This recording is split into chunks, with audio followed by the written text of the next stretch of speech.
नमस्कार दोस्तों, स्वागत है आपका मेरे चैनल सनातनी हिंदू व्रत कथा में।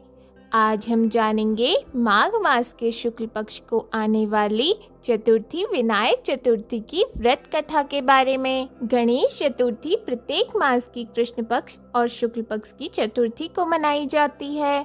शुक्ल पक्ष में आने वाली चतुर्थी को विनायक चतुर्थी कहते हैं। इस चतुर्थी तिथि पर विनायक चतुर्थी की कथा सुनना इस व्रत का अभिन्न अंग है और इसके बिना व्रत अधूरा माना जाता है।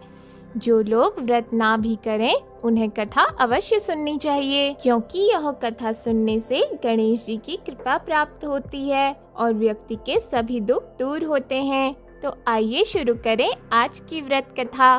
पौराणिक कथा के अनुसार एक बार भगवान शंकर और माता पार्वती नर्मदा नदी के निकट बैठे थे। वहां देवी पार्वती ने भगवान भोलेनाथ से समय व्यतीत करने के लिए चौपड़ खेलने को कहा। भगवान शंकर चौपड़ खेलने के लिए तो तैयार हो गए, लेकिन इस खेल में हार जीत का फैसला कौन करेगा, यह प्रश्न उठा। इसके जवाब में भगवान भोलेनाथ ने कुछ तिनके एकत्रित कर उसका एक पुतला बनाया। उस पुतले की प्राण प्रतिष्ठा कर दी और पुतले से कहा कि बेटा, हम चौपड़ खेलना चाहते हैं, परंतु हमारी हार जीत का फैसला करने वाला कोई नहीं है, इसलिए तुम बताना कि हम में से कौन हारा और कौन जीता। यह कहने के बाद चौपड़ खेल शुरू हो गया।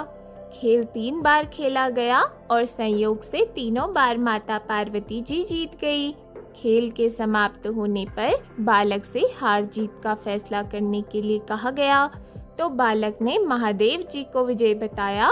यह सुनकर माता पार्वती क्रोधित हो गई और उन्होंने क्रोध में आकर बालक को लंगड़ा होने और कीचड़ में पड़े रहने का श्राप दे दिया। बालक ने माता से माफी मांगी और कहा कि मुझसे अज्ञानतावश ऐसा हुआ है, मैंने किसी द्वेष में ऐसा नहीं किया।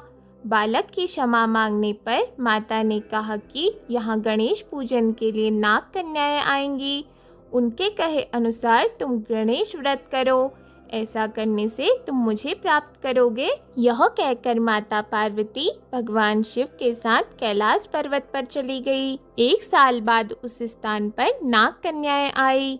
नाग कन्याओं से श्री गणेश के व्रत की विधि मालूम करने पर उस बालक ने 21 दिन लगातार गणेश जी का व्रत किया। उसकी श्रद्धा देखकर गणेश जी प्रसन्न हो गए और श्री गणेश ने बालक को मनवांचित फल मांगने के लिए कहा। बालक ने कहा कि हे विनायक, मुझ में इतनी शक्ति दीजिए कि मैं अपने पैरों से चलकर अपने माता पिता के साथ कैलाश पर्वत पर पहुंच सकूं और वो ये देखकर प्रसन्न हो। बालक को यह वरदान देकर श्री गणेश अंतर्ध्यान हो गए। बालक इसके बाद कैलाश पर्वत पर पहुंच गया और अपने कैलाश पर्वत पर पहुंचने की कथा उसने भगवान महादेव जी को सुनाई। उस दिन से पार्वती जी शिव जी से विमुख हो गई। देवी के रुष्ट होने पर भगवान शंकर ने भी बालक के बताए अनुसार श्री गणेश का व्रत 21 दिनों तक किया। इसके प्रभाव से माता के मन से भगवान भोलेनाथ के लिए जो नाराजगी थी वो स्वयं समाप्त हो गई। पार्वती जी के मन में स्वयं महादेव जी से मिलने की इच्छा जागृत हुई। वे शीघ्र ही कैलाश पर्वत पर आ पहुंची।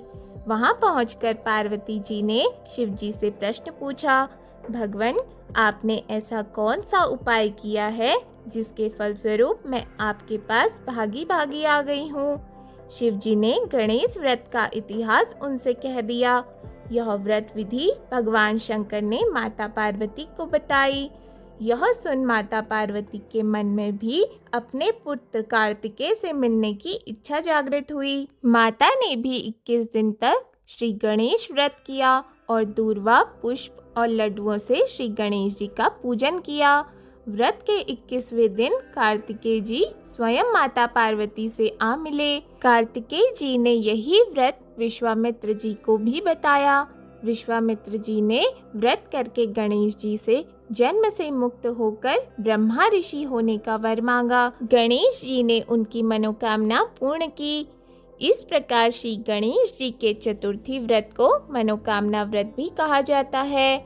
इस व्रत को करने से वो सबकी मनोकामनाएं पूर्ण करते हैं। इस प्रकार जो व्यक्ति इस दिन व्रत करता है अथवा व्रत कथा सुनता है, उस पर गणेश जी अति प्रसन्न होते हैं और अपने भक्तों की हर मनोकामना पूर्ण करते हैं। यदि आपको आज की वीडियो पसंद आई हो तो वीडियो को लाइक और चैनल को सब्सक्राइब जरूर करें।